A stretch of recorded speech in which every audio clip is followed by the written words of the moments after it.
Well, so it's now 1 minute past 7, and here's what you missed. Right. So this evening, Ant has been out. You're going to Lord loving this. Ant has been out, so he was rushing back. So he said, "Could you start it off?" So I got organised.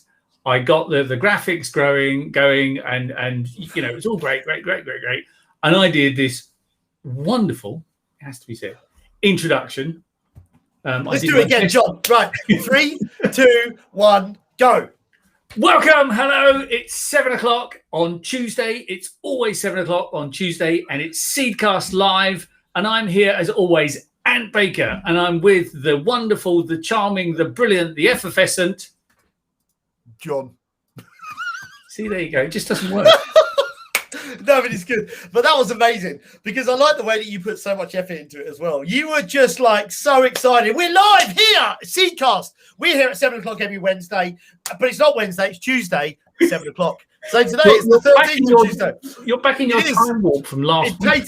Kato just said you're 2 minutes past. We're only 2 minutes past because John forgot to press this live stream button. Well, I was gonna get to that bit. I did my wonderful introduction, and because Ant had to rush back from a prior engagement, so he said, "Look, you start, and I'll join in." So he made it back. But yes, the reality is, we started 2 minutes late because I did the whole, and then he went, "Did you push live?" Yeah. No, I didn't. So. Schoolboy error, minor error, but these things happen, as they say. So, but it's kind of weird. Like so we had this conversation a minute ago, and you said, "Right, we'll carry on as normal." Oh, I said, "We'll carry on as normal." We said, "No, you're in charge." So, and we want to talk about inflation. Yeah, it's a bad thing, but we've always had inflation. So why is now it suddenly a bad thing? Okay, so inflation, John, just explain it to me. No, we're doing it the other way around, mate. Carry on. Oh, okay, sorry. So inflation, basically in economics, inflation is a general rise in the price level of an economy over a period of time. And it has happened. And we have got to this point. Without looking at notes? I'm not looking at notes. I'm actually looking at my LinkedIn because someone just sent me a message, said, sleep at the lights you lose. Classic. So we did talk about this, and you sent me some stuff on this, and you sent me about 17 pages to read to get myself up on this. Do you mind if I open it now? It was just a small article from The Economist this week. Okay, so the thing is, we always have inflation. Well, that's not true. Some countries have deflation. Let's not get into that. But there's a general, the price of everything goes up a little bit. Wages go up a little bit. And there's a kind of creeping evolution of pricing. And that's all very well and good, and that stimulates growth. The problem we've got now is, fundamentally, and we're talking about the UK now, but it applies to a vast number of companies, certainly most of the Western world. We've put a lot of money in a lot of people's pockets because we furloughed them. They've sat at home and not spent any money going out. They've not spent any money buying new clothes. They've not spent, they've not had to put petrol in the car. They've not had to commute to work. They've not gone on holiday, So we're now in a situation where people are, as a general rule, have more disposable income, and now they're going out spending it. And the problem is, as soon as you start recirculating money, you take £5 out of you take 50 quid out of a hole in the wall, and you spend it in the pub. That's 50 quid spent. And I'm going to do my Grant Cardone thing now, right? Yeah. And the man behind the bar takes £50. That's $50 spent. John, $50. You spent it. You put it back into the economy. I saw him do this, and I just sat there and went, does he really think everyone's that stupid? But anyway, I mean, so he then, so that $50 goes to the pub, and the pub then gives it to the food providers, the drinks providers, gives it to wages, and suddenly that 50 quid gets spent again, and it gets spent again. And so it goes on. The reality is that inflates, it puts a bit more money into the economy. So it inflates. That was me pumping up a balloon, not doing anything else before you say something. It inflates the economy. And the problem is then suddenly prices start to go up and up and up, and then people want more money because suddenly, actually I used to have a lot of money in the bank account. It's all gone now. They've got used to having that more money. So it's a bad thing because then you start chasing your tail. The problem we've got is most of the people in governments, not just this government, governments around the world, have not got people who have managed an economy in that kind of situation. Most of the senior bankers have not been in that kind of situation, unless you live in Argentina or somewhere. So it's a real challenge for the people making policy and rules. And it's half the workforce today have never experienced high inflation. And I'm not talking about hyperinflation. I'm just talking about high inflation. So it's a problem. Do you think that we're in a? Do you think that during? Obviously, you talked briefly about people that were being furloughed for 18 months. Those people, a lot of those, not most of those people, but a lot of those people that were furloughed took on a second job, took on a second income. I know loads of people that were getting paid from their 80% from their one company and then earning 100% from doing a different job, and so they were actually earning like twice as much money as what they were going to earn. But we don't need as many Deliveroo bikers now. Well, I don't know. Deliveroo down where we live is probably different to where Deliveroo where you is. It takes 45 minutes for them to assign a driver down here, and it's just an absolute nightmare. But the question I have is that look, we're going to suffer inflation, and we're going to suffer. Suffering is probably a good word to look at it, but its growth tends to not necessarily happen in a stable way. Am I correct? Growth happens usually. It's like when you're younger, your legs get long and your body stays short, and your body gets bigger, and inflation doesn't. Growth and doesn't happen usually in a stable capacity, does it? No, it doesn't. It doesn't happen, and it doesn't happen in one industry, or all industries at the same time. Cato just said, there's a shortage of HGV drivers. Yeah, there is. And there's a shortage of all sorts of skilled work, right? We're screaming out for we want more houses, want more houses. There's not enough bricklayers, but in this country we don't like flat pack buildings or whatever they call them. What do they call them? We just every other country in the world they're fine. So we kind of make things. I'm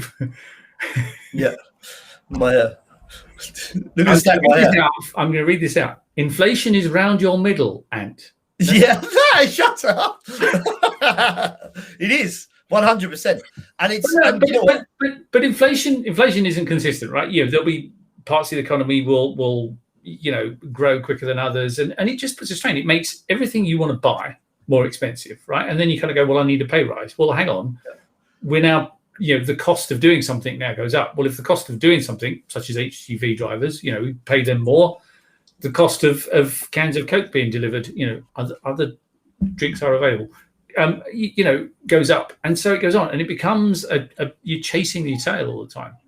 And if it's not managed, you go back to the 1980s, when at one point we had 25% inflation in this country, and there were strikes everywhere, and by the time you spent 6 months negotiating a pay rise, and by the time you got it, you're actually in real terms earning less than when you went on strike. It's crazy. So what can the government do about it? What can we do about it? Well, the government has got the other thing is we rely exclusively on interest rates now to control the economy. So the government is limited on the tools it can do. It's pumped money into the system. Now it's suddenly got to take money out of the system. But it for people at home, what does it mean? Well, it means the cost of everything goes up. It means the good news is your holidays get cheaper. The bad news is everything you want to buy from overseas gets dearer. So your fridges and freezers all get more expensive because the pound weakens as well and all that kind of stuff. So it has massive implications for people at home. I caution to say, don't go out and spend money. But, the reality is if we get significant inflation, there's no point putting it in a bank account because it'll be worth less than when you put it in. Worth less, yeah. You're better off coming back with a product. But I think in the US recently, prices in the US spiked, and they've been driven by higher costs of used cars and food. I mean, that sort of stuff is sort of inevitable. And I think that tend to, we want the American way of life, but we tend to get a watered down version of it, if you like. And I think that the economy, based on what happens with COVID and where it goes from here, is it can largely be based on on the products and stuff that we get from overseas. I mean, it's gone up almost 5-6% in the US in the last 12 months. I mean, that's huge. Yeah, absolutely. If you think about 5%, you kind of go, well, so what? No, hang on a minute. You go out from a meal for a family of 4, suddenly it's cost you £3-4 more. And, it's crazy, But we do need small inflation. Yes, we need to grow the economy. And we need to encourage, we have to have interest rates so that we encourage people to save. But if inflation gets away, there's no point putting money away. So suddenly you spend the money you've got no savings. That's not good for any of us in the long term. The cost of everything goes up, so you end up with a lower quality of life. We're only talking about the clothes you buy and the kind of car you choose. It's not like you're not going to be able to eat. But it then means unemployment, changes, and what you find is you end up with people wanting to do 2 jobs, 3 jobs, and it becomes difficult. I mean, the reality is, some very smart people at the Bank of England and all the other banks, the European Central Bank, have been sweating their socks off working out what to do. But the reality is, for us poor humble people in the street, you kind of need to be a bit street savvy. If you've got money in the bank, put it into something that invest in something that's going to stay the test of time. Although property burst, or not? In the UK, it's another big question. But the reality is, I'm not sure there is much we can do other than know it's going to happen, right? If we don't get our shit sorted. Would you rather know it's going to happen? Well, I think we know it's going to happen. I mean, obviously, the people that have logged into our Seedcast live every Tuesday at 7 o'clock. I was going to say Wednesday then. For some reason, I got Wednesday in my head. Tuesday at 7. I mean, surely the Bank of England and all these economists can just log in on Tuesday at 7 o'clock and join us at Seedcast for for an understanding of what actually is going to happen to the economy. Because you have to think, right? These people that are sitting around making these decisions, yes, it affects them, but it doesn't affect them in the same way that it affects us, does it? No, it doesn't. And they have a different worldview of what's going on. What can we do about it? Your question. There's nothing we can do about it other than be a bit smart. If you've got money in the bank, keep it there for now, but know that you might have to quickly stick it in an ISA or something. Don't stick it in a pension. Waste of time in this country. But do something with it, right? Put your money to work. And that's the other thing is, all those people who have more money in the bank account, you got a choice, right? Instead of a week in Torremolinos, you can have 4 weeks in Barbados. Okay, it might sound nice. Why not put the money to work? Do something positive, productive with the money. Invest in something, right? Whether John, let me just hold you there, son. Yeah. Have you not been on Clubhouse recently? Mindset is important. Having some downtime. Oh my God. What the world is, and I'm not going to, what the F is happening to these people in the world that are like, are you okay, hun? Are you okay? I was watching this, and we slightly digressed, but it will come back and make sense. I was watching this article about this company, big company, I shall not name names, that has brought wristbands into the building. So there's 3 different color wristbands: red, amber, red, yellow, and green. The red one means don't talk to me because I'm not in the right headspace. I need some time alone. The yellow one means I'm sort of on the edge, and the green one means you can come give me a hug if you want to. This is the freaking world that we. That's good. In the days when I used to work in companies, I'd happily go around with a whole selection of red armbands and give them out to you and say, "Here, yeah. I don't want to talk to you." But people, we talk about the economy and what's happening with this, and this is it's nuts. Whatever happened to people saying I'm a bit busy right now, or I'm a bit stressed, or shut the freaking door because I want to talk to you right now and come back later on when I open it. But we live in a different world, John, don't we? We're not just saying to these people suck it up and get on with it, because that's not fair, and you can't do that because people's mental health is really important. But obviously mental health is really important. We're not going down that road. But do you think that part of the issues that we're going to have moving forward with all of this sort of stuff, take your own black band in. This means fuck off. Yeah. I'm not sure you can. I like it. There's comments we receive. But you talk about mental health. Hang on a minute. If you have to wear a coloured wristband to tell people how you feel because you can't talk to them, that boat has already sailed. There is already something wrong with you mentally that you can't just say to someone, "Could you really not bother me right now? Could you just leave?" That boat has already sailed. Yeah. So I think that we're looking at this like almost like this dystopian future of what the reality of our world is going to be. And we're sitting in our houses watching Netflix, watching zombies running around and eating and chewing faces off people and stuff. And then the reality of it is that if anything like that ever did happen, everyone would just run and hide anyway. So is what's happening to the future growth of our country going to be underpinned by the stability of a workforce that's actually going to be able to handle it moving forwards?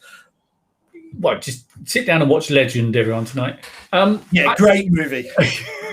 Yeah, great. I'm living it. That's an interesting point. You know, I mean, I'm not saying the world is full of snowflakes. The world is full of snowflakes. He's funny. I mean, suck it up, big boy. You know, I'm sorry if you're worried about inflation, have a plan, have a strategy. If you don't have a plan, have a strategy. Just at least get your head around the basics. If you're worried about careers and jobs, do something about it. If you're worried about how people talk to you at work, go on an assertiveness course. To be fair, I'd probably need to go on an assertiveness course to be detuned, but that's a whole other story, right? But do something about these things. Every day there are obstacles in your way, right? I know some people who have mountains to climb every day, and they do it. And actually, the bigger the mountain, the tougher the climber, right? But I think what I find interesting about this, and we're not getting off our topic of inflation, but I just feel that are we in the belly of the beast? Is the beast turning, and we're fossils, John? We're getting trodden on while the new workforce comes in and taking over. You said last week on Seacast that the what they call it, the generation that's the largest part of our workforce now. Millennials. It's our millennials. I mean, Jesus Christ. I work with a lot of millennials, and if you're watching this, guys, peace out. But they come in at 9 o'clock and leave at 5 o'clock. I mean, I don't mean to be disrespectful. Yeah, but that's because then and I don't want to get into Maslow because I'm not even sure I buy into the whole hierarchy. But their needs, their desires, their wants are different. You and I grew up in a number of things. I grew up in inflation in the 70s and the Thatcher generation, and then just after the First World War. It's got to have been hard. Yeah, it was. Kitchener was a tough leader. I mean, no, it was. And you become molded by what you see. We now live in a generation where most of the people who voted at the last 2 or 3 elections have only ever known a Labour government, right? So they grew up in that kind of environment, and that's what that's what they've become. This is not anti-political to any particular party, but the nature of how the country was run, it dictates the kind of person they become, and that's happened around the world. Does that not piss you off, though, John? Does that not piss you off now that millennials are coming out and going, "Why are you not voting Labour?" Do you know what I mean? I mean, it's easy to look at something and go, right, you should vote Labour, whereas we lived through Labour years. Yeah. No, well, we lived through the worst Labour years of hyperinflation. Yeah. The reality, I don't give a stuff what anyone thinks of how I vote, what I vote for. I didn't even vote in the last election. If you've got an opinion, you're welcome to express it. You're welcome to voice it, or you're welcome to keep it to yourself. Likewise, it is within my right to ignore it. It is within my right to respond. It is within my right to do a lot of things other than punch you on the nose. But the reality is, that's called debate. And if you don't like it, and if you disagree with someone, it's okay. It's okay to disagree. Well, that's why I think that we get on so well. We said that we do. I'm sure I wind you up. It's just one of my socks, chaps. I'm sure I wind you up, John. Where is this going? Is there a large pole? No. So, but you should be able to. And I think that what's important about it is my wife, for instance, Natalie. She does what we call Natalie. You got a name, right? Good. Natalie bombs. And so you give her half a glass of wine if she's out around friends' houses, and she'll just tell them what she thinks of their situation or whatever. And it's literally just one of those. You just sit back and go, right, here we go. And she just says it. But there's something nice to be said about that. She just says it. She's like, well, that's what I think, so that's what I'm going to say. If you don't like it, that's what I'm. But this brings me to an absolutely fantastic book, John. It's called "I Know What You Think of Me Is None of My Business." Yeah, and it's true. It's fine. It's true. It's true. But that's the problem. You say something to somebody, oh, you can't say that. No, I just did. It's okay to disagree. It's okay to be offended, even, right? I find that offensive. Well, that's good. That's you have an opinion on what I just said. I'm not saying we kind of we've seen a lot of dreadful responses to something that happened at the weekend. Absolutely. Well, let's talk about that. Yeah, but hang on. That's a very, very, very small minority. 100%, and I agree with you on that. I think there's a small minority of people that are going to do it. They're going to worry for everyone's, but there are some dumb freaking people in this world, right? Yeah, and that's, we can't call them stupid, and there are some people that are stupid that are writing dumb stuff about things that they don't really know about. But ultimately, that shouldn't tarnish the success of the things that happen. There's such a small percentage of it. No, you're right. Success or failure, it doesn't matter. And if I said it's just a game, I'd probably get shot. But it is just a game, right? Yeah. Nobody died, right? It wasn't. Nobody blew a whistle when people went over the top, right? It is still fundamentally just a game. Can you imagine, John? So I quite like history. I know that you do. We talked about this in the past. But can you imagine being in the First World War, right? Stood there, 15, 16 years old, standing there in a trench somewhere in northern Germany or southern France or wherever it was, and you were not allowed to run. Your job was to stand up over the top of that trench and walk towards the enemy who's shooting at you. Okay, well, and if you ran, you couldn't run. Not all of them were 16. Some of them were younger than that as well. Absolutely. But the bits you don't hear is the captains were standing at the back with a pistol for anyone that didn't. Yeah. How would I feel? I've got no idea how I'd feel. I can tell you, I'd be like everyone else. I would be beyond terrified, but know that there's no choice, right? Thankfully, we just don't do that. But going back to what happened at the weekend, and the abuse those guys got, that's their job, right? And sometimes you have a good day at work, sometimes you have a bad day at work. It happens, right? That's their job. If you want to sit there and at home and criticize them, if you want to sit in the stands and criticize them, if you want to go on social media and criticize them afterwards, criticize them for their skill, for their technique, for their ability, for their capability, for I don't know, but there's no need to do anything else, right? And they're talking about banning people for life from football if they do it. Well, why haven't they done that already? I mean, it's not exactly. Yeah, that's what I don't understand. But what I don't understand is if we had won, those same people would have said, "Fantastic." And it brings me back to the small-mindedness of people that just go straight to that point, straight to that subject or racism or whatever it is, because that's the only way they can articulate their words. And Can we not do a deal with the Nigerian government and book a load of prison slots and send them over there for a few weeks to go and serve their term over there? Didn't we do the same thing? I mean the abusers. I didn't mean the footballers. No. Yeah. If you accuse of racism, you're found guilty, right? We'll send you to 4 weeks jail in Nairobi. Good luck with that. Enjoy that, mate. Yes, you go on with that. Yeah, okay. Well, I think that we're a small island, right? And for a small island, the stuff that we've done in our past, and Cato was just talking there about good reading up on military strategy. I love that sort of thing, dude. I'd love to hear some. If you've got any good books that you think are worth reading, I'd love to listen to it. Criticism and congratulations should be performance based, but again, this is a conversation with intellectual people and John, no, but to some respect, I'm not the smartest person in the world, but I don't mind having a debate and talking about it, and I'll educate myself as time goes on, and I feel like I'm doing more and more of that as life goes on. But I think we can have this debate and have this conversation. But also, the football finished, I went to bed. I woke up the next day. It wasn't until 11 o'clock the next day did Nat walked in and went, England lost. I was like, what? She thinks it's funny because she's not didn't care about football. But really, they're really going to win or lose, right? There's going to be one or two outcomes. So but and all this, here's the other thing. So I watched the game. You will be pleased to hear that I watched the game with all the. You painted your face, John. Don't hold back. No. I did have my laptop on my lap and I was working at the same time, but I watched the game. You look like a cream egg, like a painted cream egg.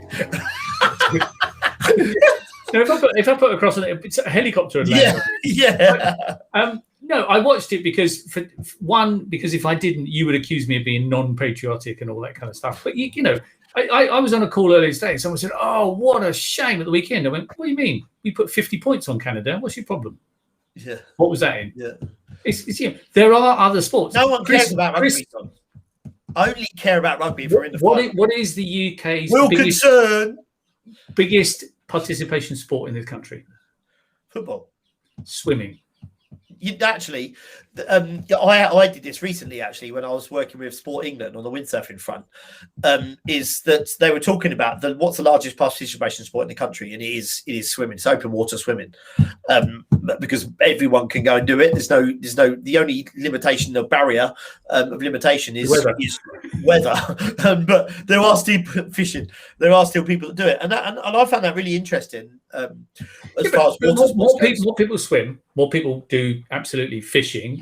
More people. The number of football is like 10th on the list of participation sports in this country. But football is something that you can fit 60 to 70,000 people, 100,000 people in a stadium, and you can go there and you can high five with your mates. You can get pissed on the way there, and it is the almost like And then when you get there, segregated to make sure you don't meet the opposition. I've been in a certain very well-known part of West London where they've let one team out before the other in one direction and one team out afterwards in the other. I'm a lion, just for let you know. I go to rugby. I can be sitting next to somebody from the opposition whilst holding a pint on the stand watching it, and 20 feet in front of me, there's 15 blokes on either side knocking lumps off each other. Cuddling each other. None of us get grabbing each other's balls. Exactly, odd-shaped balls as well. Yeah. So the reality is a small minority of the fans, and the segregation is just kind of a bit weird, in terms of that. But it's a sport. Yeah. A sport is about watching something and enjoying it for the moment. And yes, you want your team to win, but get over it. But I think I was talking to someone about it today. So football has pushed itself down that road, and it has made fans unbelievably loyal to their team, which is how they sell jerseys. You don't see people walking around with Harlequins jerseys on, one because it'd be embarrassing, but Harlequin jerseys on there. You see, you tell my mate Nick from Zuko that.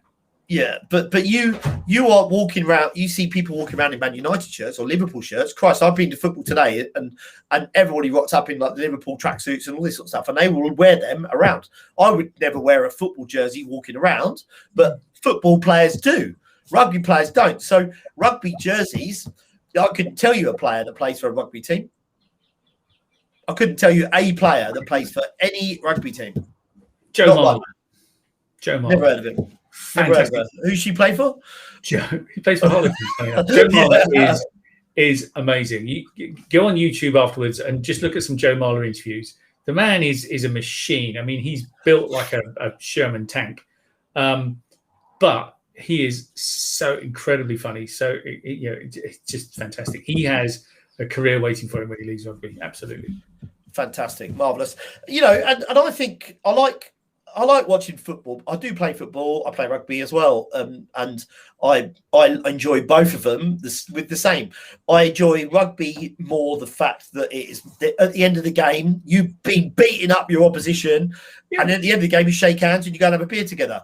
Football, I still play a bit of senior football, but I don't like it as much because there's fights all the freaking time, and afterwards like wanting to stab each other like that. That's not fun for me.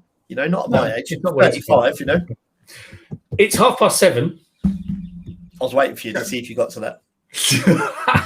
I'm going to learn to turn it off. I haven't forgotten to turn it on. So, ladies and gentlemen, thank you for watching. It's 7:30. We started at 7 o'clock. We start just after. Why were we late, John? Why were we late? I forgot to hit the start button. Thanks, mate. Okay, so you forgot to hit the start button. Fantastic. Ant is normally in charge, but I'm being Ant today. So thank you very, very much for watching. It's been absolutely brilliant. We're back again 7 o'clock next Tuesday. Join me, Ant Baker, and... Does that look funny to you? Him. Bye. See you later, guys. Shaka Zulu.